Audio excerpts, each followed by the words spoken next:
ओम तत्सत। जिज्ञासु मित्रों, बहुत बहुत अभिनंदन है आप सभी का दिव्य सृजन में। आज इस व्याख्यान में, इस वीडियो में जो हमारा विषय है, बहुत ही गूढ़ विषय है। राहु जीवन है, राहु संसार है और केतु मोक्ष है। आज का जो विषय है, वैसे तो आपको ये टाइटल पढ़ के लग रहा होगा कि यह तो ज्योतिष का विषय है। जी हाँ, आज के इस व्याख्यान में हम ज्योतिष, आज की चर्चा का संबंध ज्योतिष से तो है, लेकिन मुख्य रूप से जीवन के सत्य से है। जीवन के सत्य को समझना है। और ज्योतिष एक अध्यात्म विद्या है, लेकिन दुर्भाग्यपूर्ण है कि लोगों ने ज्योतिष को भोग विद्या बना दिया है। भोग विद्या बनाने वाले दो लोग हैं, एक तो जो नहीं जानते हैं उनकी गलती कम है, लेकिन जो लोभी लालची ज्योतिषी हैं वो जरूर इसका कारण है कि उन्होंने ज्योतिष विद्या को अध्यात्म विद्या नहीं रखा है, बल्कि उन्होंने ज्योतिष को एक भोग विद्या बना दिया है। तो आज के व्याख्यान में हम इसी विषय को समझेंगे कि जीवन का सत्य क्या है और ज्योतिष का सत्य क्या है, और ज्योतिष एक आध्यात्म विद्या है तो किस प्रकार से ज्योतिष आध्यात्म विद्या है। इसी विषय का विश्लेषण आज हम इस व्याख्यान में करेंगे। तो राहु जीवन है, राहु संसार है, केतु मोक्ष है। कहने का तात्पर्य क्या है? यही जीवन का सत्य है। अगर ज्योतिष के अनुसार हमारा संपूर्ण जीवन राहु और केतु के बीच में है, हमारा संपूर्ण जीवन राहु और केतु के बीच में है, फिर आप कहेंगे कि नहीं, और भी ग्रह हैं, उनकी दशाएं हैं। कुछ नहीं, जब से आपने जन्म लिया है तब से आप राहु की दशा में हो, और जब तक मोक्ष नहीं प्राप्त कर लोगे तब तक राहु की दशा में ही रहोगे। अब कुछ लोगों को लग सकता है कि ऐसा क्यों कहा जा रहा है? दशाएं तो सूर्य की भी होती हैं, चंद्रमा की होती है, मंगल की होती है, बृहस्पति की होती है, शनि की होती है, बुध की होती है, शुक्र की भी होती है। तो उन दशाओं में उन ग्रहों का प्रभाव आता है। लेकिन राहु की दशा जब चलती है तो सभी ग्रहों का प्रभाव एक ही दशा में मिल जाता है, क्योंकि राहु अनिश्चितताओं से भरा हुआ ग्रह है, और यह संसार भी अनिश्चितताओं से भरा हुआ है। हमारा जीवन भी अनिश्चितताओं से भरा हुआ है। अगर कुछ निश्चित है तो वो आत्मा है। बाकी सब कुछ संसार में अनिश्चित ही है। ना धन निश्चित है, न यौवन निश्चित है, न शरीर निश्चित है, न ये श्वासें निश्चित हैं, न जीवन में सुख दुख मिलने वाले निश्चित हैं। अगर कुछ निश्चित है वो आत्मा है, और केतु आत्मा की ओर ले जाता है, सत्य की ओर ले जाता है। राहु भ्रम की ओर ले जाता है।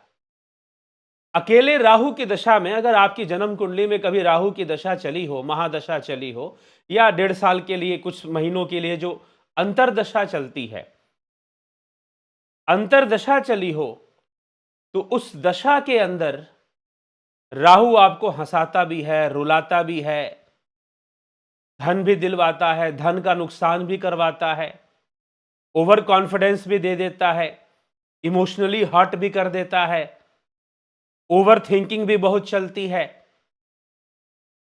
ये सारी चीजें होनी शुरू हो जाती हैं। राहु की दशा में ही सूर्य जैसा सम्मान भी मिल जाता है। राहु की दशा में ही शनि से प्रभाव से मिलने वाले जो अपमान होते हैं वो भी राहु की दशा में ही मिल जाएंगे आपको। राहु की दशा में ही बुद्ध हावी हो जाएगा और बहुत तेजी से काम करेगा। राहु की दशा में मंगल का साहस इतना बढ़ जाएगा कि पूछो मत। तो जब राहु की दशा चलती है ना, तो सारे ग्रहों का परिणाम मिलना शुरू हो जाता है, लेकिन वो सब अनिश्चित होते हैं। कौन कब कैसे, इसीलिए राहु की दशा में सबसे ज्यादा अनएक्सपेक्टेड घटनाएं घटने की संभावना रहती है। विशेष करके जहां हमने कुछ ज्यादा ही उम्मीद लगा के रखी है, वहां से हमें धोखा मिलने की संभावना राहु की दशा में सबसे अधिक होती है। तो महानुभाव, राहु भ्रम है, राहु धुंध है, धुंध कोहरा राहु है। जहां क्लैरिटी नहीं है, जहां निश्चितता नहीं है, वहां राहु है। तो कुछ लोग कहते हैं कि राहु की दशा आएगी तो ऐसा, अरे भाई तुम जब से जन्म लिए हो तब से सारी चीजें अनिश्चित ही हैं, अनिश्चित ही है जीवन में। जीवन में बस दो ही बातें निश्चित है, भगवान कृष्ण ने क्या कहा है, एक जन्म एक मृत्यु, यही दो निश्चित है। बाकी जीवन में जितनी भी घटनाएं घटने वाली हैं, मान सम्मान, लाभ हानि, जय पराजय, जो भी मिलने वाला है यह सब अनिश्चित है और इम्परमानेंट है, अर्थात हमेशा के लिए नहीं है। इसलिए राहु चने के झाड़ पर चढ़ाता है और गिराता है, खूब मान सम्मान भी दिलाता है और दुर्गति भी करवा देता है। इसीलिए जो जीवन है वह अनिश्चितताओं से भरा पड़ा है, इसलिए संपूर्ण जीवन ही राहु है। कुछ भी हमें क्लैरिटी नहीं है जीवन में कि क्या होने वाला है, कैसे होने वाला है। ठीक है, हम करना बहुत कुछ चाहते हैं, बनना बहुत कुछ चाहते हैं, संसार के सुखों को भोगना बहुत चाहते हैं, लेकिन मिलेगा कि नहीं मिलेगा इसकी गारंटी तो नहीं है, और किस रूप में कैसे मिलेगा इसकी भी गारंटी नहीं है। यहां तक कि हमने जो मेहनत की, हां मेहनत करना चाहिए, कर्म करना चाहिए, कर्म करना चाहिए, लेकिन कर्म का जो फल है वो जैसा हम सोच रहे हैं वैसा ही मिल जाएगा यह जरूरी नहीं है। हो सकता है उससे भी बेहतर मिल जाए, और हो सकता है कि वैसा ना मिलकर उससे भी निम्न श्रेणी का प्राप्त हो जाए। कुछ कहा नहीं जा सकता। लोगों का जीवन इसी प्रकार से है। कई लोग हैं बहुत कुछ कर रहे हैं, मेहनत कर रहे हैं, कुछ कर रहे हैं, कोई जुगाड़ लगाने में लगे हैं। जो मेहनत नहीं करते वो बेचारे जुगाड़ लगाते हैं। जुगाड़ लगाएंगे कि इधर से मेरा काम बन जाए, उधर से काम बन जाए, ऐसे काम बना लें, वैसे काम बना लें। तो उनके पास भी, क्योंकि जुगाड़ से आने वाली चीजें कभी टिकती नहीं है, तो समस्या है।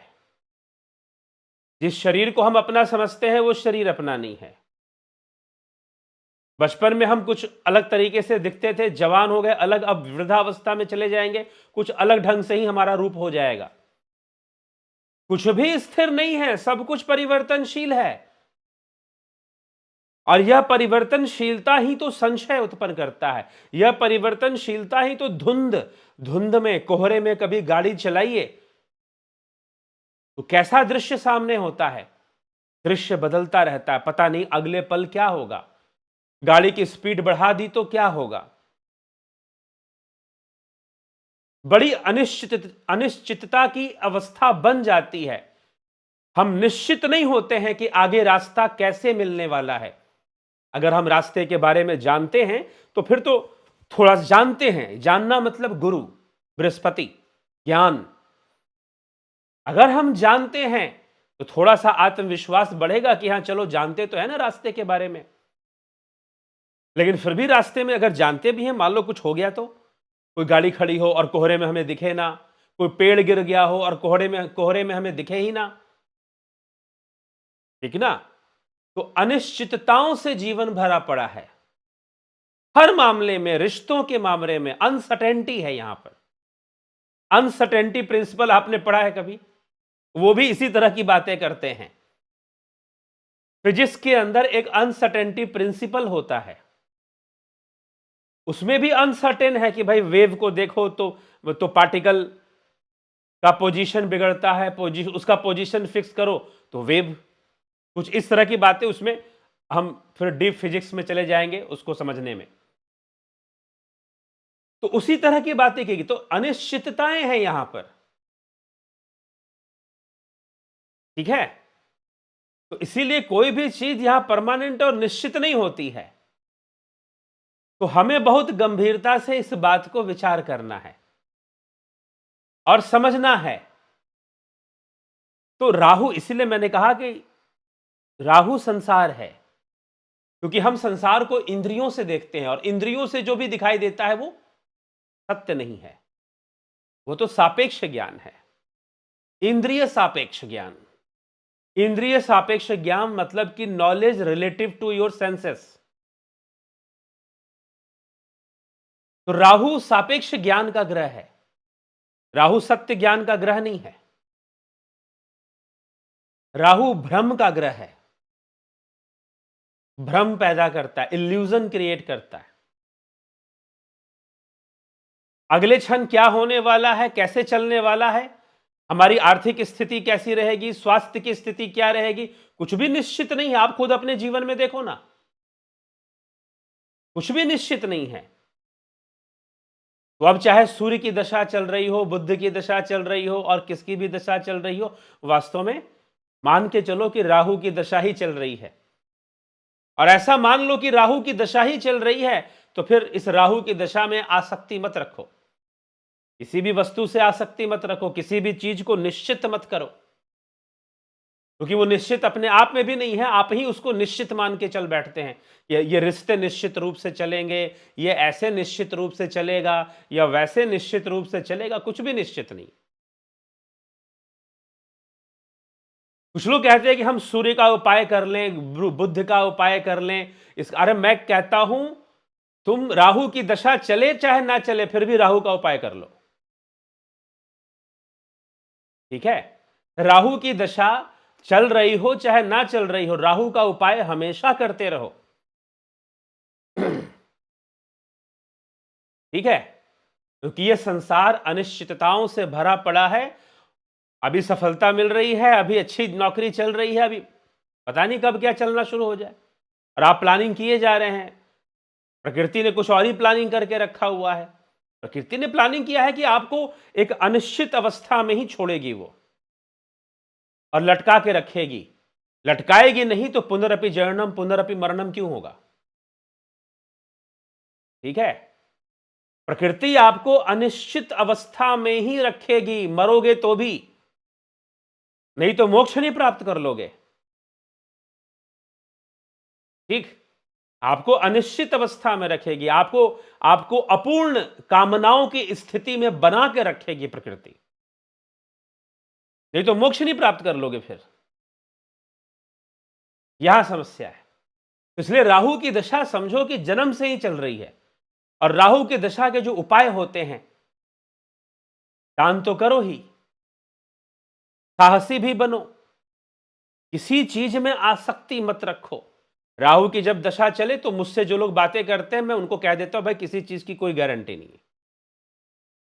राहु की दशा में जो तुम्हारा परम मित्र होगा वही धोखा देके चला जाएगा, उसी का व्यवहार तुम्हारे प्रति बदल जाएगा। जिसपे तुम सबसे ज्यादा कॉन्फिडेंस होगे, मित्रों की बात छोड़ दो, अपने जिस नॉलेज पर, जिस बात पर तुम सबसे ज्यादा कॉन्फिडेंस होगे, वहीं से धोखा मिलने की संभावना अधिक हो जाएगी राहु की दशा में। तो किसी पर आसक्त मत रहो और किसी पर पूर्ण विश्वास भी मत करो। ठीक है, कोई तुम्हारे लिए अच्छा करता है, तुम उसके लिए भी अच्छा करो, कर्म अच्छे करो, आसक्ति किसी चीज से मत रखो, क्योंकि राहु की दशा में आसक्तियां बढ़ जाती हैं, और जब बढ़ती हैं तो फिर अंदर तक दर्द देता है राहु। अंतरदशा, विशेषकर जब अंतरदशाएं राहु की आती है ना, भीतर तक घुसकर दर्द देता है वो, ठीक ना। व्यक्ति डिप्रेशन में जाता है, ऐसी स्थितियों में जाता है राहु, ओवर थिंकिंग करेगा, 2-2 3-3 घंटे बैठकर सोचता रहेगा। कॉमन सिम्टम है ये सब। लेकिन कई बार राहु की दशा नहीं भी होती तो भी लोग डिप्रेशन में जाते हैं, ओवर थिंकिंग करते हैं। तो भैया यही बात तो समझना है, राहु जन्म से ही चल रहा है, राहु ही संसार है, राहु ही जीवन है। इसलिए तो कह रहा हूं मैं और केतु मोक्ष है। मृत्यु के बाद भी राहु नहीं छोड़ेगा पीछा, फंसा के रखेगा मोह माया में। यह संसार भ्रम ही तो है और राहु भी भ्रम है। ठीक है, संसार विपर्य है।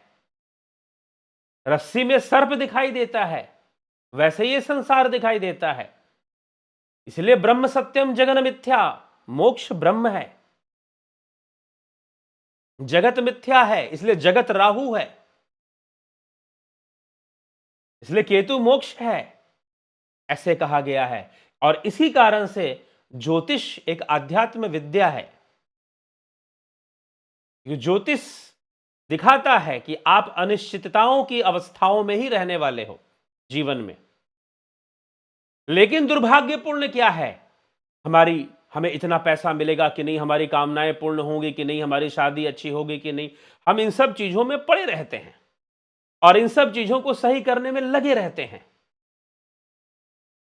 तो क्या सही हो सकती हैं? सही हो सकती हैं अगर ये मान लो कि जब से जन्म लिए हो राहु की दशा में हो और मरते दम तक राहु की दशा में हो, और राहु के जो उपाय हैं वो करते रहो, दान करते रहो, पशु पक्षियों को दान करते रहो। राहु की दशा में हर तरह के उपाय होते हैं, शनि का भी उपाय राहु में कर दिया जाता है। ठीक है, दान करते रहो, अनासक्त भाव रहो, किसी भी चीज को लेकर ओवर कॉन्फिडेंस मत बनो, साहसी बने रहो, नॉलेज का यूज करो, ज्ञानी बनो और उस परम सत्य के ज्ञान को जान लो कि ब्रह्म सत्यम जगन मिथ्या, इसको समझ लो तो जीवन बहुत ही अच्छे से गुजर जाएगा। देखो, जीवन अलग चीज है, बाहरी सफलता। जीवन की सफलता क्या है कि आपने बहुत आराम से जिंदगी को, आराम से कहने का मतलब मानसिक रूप से बहुत स्वस्थ मानसिक अवस्था में आपने जीवन को जिया है, खुश रहे हैं आप। नहीं तो जिनके पास बहुत धन और बहुत प्रसिद्धि है, फिर भी बेचारे अंदर से बहुत दुखी हैं, अंदर से बहुत अशांत हैं, इस संसार को ही बेहतर बनाने में लगे हुए हैं, ये जानते हुए कि यह परिवर्तनशील है और भ्रम युक्त है और यह सापेक्ष है। इंद्रियों से होने वाला ज्ञान सापेक्ष है और यह तथ्य वैज्ञानिक है। ठीक है, तो आप मिथ्या में ही तो जिए जा रहे हो। राहु ही तो है, सारा जीवन ही राहु का प्रभाव है और राहु के उपाय करने चाहिए, फिर भी करने चाहिए। ठीक है, क्योंकि जीवन अनिश्चितताओं से भरा पड़ा है, चाहे किसी का, मेरा जीवन हो चाहे किसी का भी जीवन हो। फर्क इतना है कि कौन कितना समझ गया, कौन कितना जान गया। ज्ञानी भोगे ज्ञान से, अज्ञानी भोगे रोए रोए। ज्ञानी भोगे ज्ञान से, ज्ञानी उन दुखों को, उन भोगों को ज्ञान की दृष्टि से भोगता है, चाहे सुख हो चाहे दुख हो। अज्ञानी रो रो कर भोगता है, परेशान होकर भोगता है, क्योंकि वो हर चीज संसार में परफेक्ट कर देना चाहता है, हर चीज संसार में बढ़िया कर देना चाहता है। और यह संसार बहुत ही अनस्टेबल है। This complete world is just like a radio active element. Radio active element का नाम सुना है आपने? यूरेनियम। यूरेनियम है, थोरियम है। भारत में भी बहुत मात्रा में कुछ जगहों पर, झारखंड हो गया, आंध्र प्रदेश और मेघालय के कुछ क्षेत्रों में, जो झारखंड में तो एक केस भी आया है कि वहां लोग बड़े परेशान हो रहे हैं due to radio active elements को वहां पर क्योंकि निकाला जा रहा है, तो असर जा रहा है वहां के गांव के लोगों पर due to radio active elements. तो अनस्टेबल, तो मात्र यूरेनियम अनस्टेबल नहीं है, यह पूरा संसार ही अपने आप में एक रेडियो एक्टिव एलिमेंट है। चीजें अस्थिर ही हैं, ठीक है, लेकिन हम उसको जबरदस्ती का स्थिर करने में लगे हैं। एक सीमा तक स्थिर रहती हैं, इसमें बस आदमी अपना कर्म अच्छा कर ले, यथासंभव हम दान कर लें, पशु पक्षियों का दान कर लें, गुरु का दान कर लें। पशु पक्षियों का दान आसान है, गुरु का दान कठिन होता है, मिले तब तो दान आदमी करे। तो इसलिए जीवन जीने की राह, तो इसीलिए हम संसार में यह संसार अनिश्चितताओं से भरा पड़ा है, तो आसक्ति मत रखो, बस चल जाएं। अगर राहु को शांत कर लिया तो जीवन बहुत अच्छा निकल जाएगा। कुछ लोग कहते हैं कि हमारे जीवन में राहु की दशा आएगी ही नहीं, नहीं भी आएगी तो भी है, ठीक है, क्योंकि संसार भ्रम है। तो जब भ्रम है तो उसमें क्या करोगे? वो राहु ही है, भ्रम राहु ही है, इल्यूजन राहु ही है। तो राहु की दशा चल रही है, और जो लोग इस तरह से, तो कई लोग हैं ज्योतिष के लिए संपर्क करते हैं। आप भी अपनी जन्म कुंडली विश्लेषण करवाना चाहते हैं, लेकिन विश्लेषण करवाने के पहले यह सोच मत रखिए कि हमें सिर्फ अच्छी अच्छी चीजें बताई जाएं। हाँ ठीक है, मोटिवेट किया जाता है, लेकिन जब कुंडली में कुछ चीजें होती हैं नकारात्मक, तो उसको भी सुनना चाहिए। वो इसलिए बताई जाती हैं ताकि आप उसके प्रति सतर्क हों, और उससे संबंधित जो सावधानियां बरतनी चाहिए वो सावधानी आप बरतें, इसलिए चीजें बताई जाती हैं। तो आप अपना जन्म कुंडली विश्लेषण करवा सकते हैं। इसका शुल्क लगता है, और शुल्क जो है इसका आप संपर्क कर लेंगे, और संपर्क कर लेंगे तो आपको शुल्क की जानकारी दे दी जाएगी। और सबसे बड़ी चीज, राहु की शांति का उपाय, अपने सत्य से जुड़ो, अपने सत्य से जुड़ो, असत्य से दूर जाओ, ध्यान करो। ध्यान योग राहु का बहुत बड़ा उपाय है। राहु के प्रभाव में कई बार आदमी नकारात्मक ऊर्जा के प्रभाव में आ जाता है। ऐसे तो नकारात्मक सकारात्मक ये जीवन में चलता ही रहता है, इसलिए तो मैंने कहा कि जन्म से ही मान लो कि राहु की दशा लग गई है, तो नकारात्मकता बढ़ती है राहु की दशा में, यह होता है। तो इसीलिए नेगेटिव एनर्जी बढ़ती है, उसमें कई बार लोगों को प्रेत बाधा जैसा बुरे स्वप्न आना और भी कई चीजें शुरू हो जाती हैं। मतलब भ्रम का साम्राज्य और बढ़ जाता है राहु की दशा में।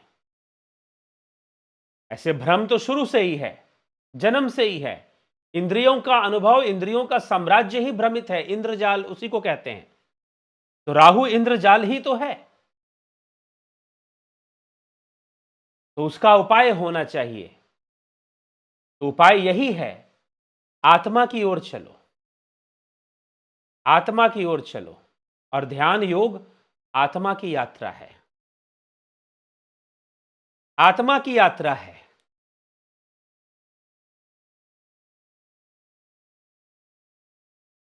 ध्यान योग आत्मा की यात्रा है। हम आत्मज्ञान को प्राप्त करते हैं, और आप ध्यान योग करना चाहते हैं तो इस नंबर पर आप संपर्क करेंगे, व्हाट्सएप मैसेज करेंगे इस नंबर पर, और संपर्क कर कर पूरी जानकारी प्राप्त करेंगे कि ध्यान योग कैसे किया जाता है। ठीक है, ध्यान योग हमें आत्मज्ञान करवाता है, आत्मा की ओर ले जाता है। कैसे करवाता है, वैसे कई वीडियोस में पहले बता चुका हूं, आगे आने वाले वीडियोस में भी इस पर हम चर्चा करेंगे।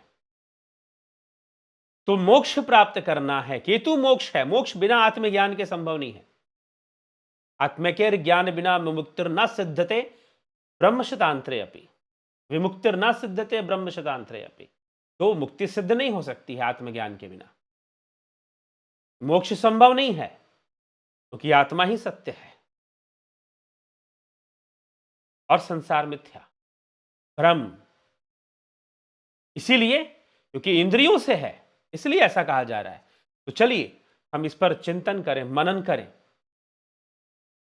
और आप अपने जन्म कुंडली का विश्लेषण करवाना चाहते हैं तो इसी दिए हुए नंबर पर आप संपर्क कर सकते हैं। नंबर पर आप संपर्क कीजिए, आपको डिटेल दिया जाएगा कि जन्म कुंडली विश्लेषण कैसे आप अपने जन्म कुंडली को समझ सकते हैं, इसके बारे में बताया जाएगा। तो जरूर जानने का प्रयास करें। चलिए, तो कुछ पूछना हो तो आप कमेंट में भी यहां लिख सकते हैं, वीडियो के कमेंट में, और अपने कमेंट भी किया करें, लाइक शेयर भी करें, और शेयर दूसरों को भी वीडियोस भेजा करें। इसी के साथ विराम देते हैं। बहुत बहुत आभार आप सभी का। ओम तत्सत।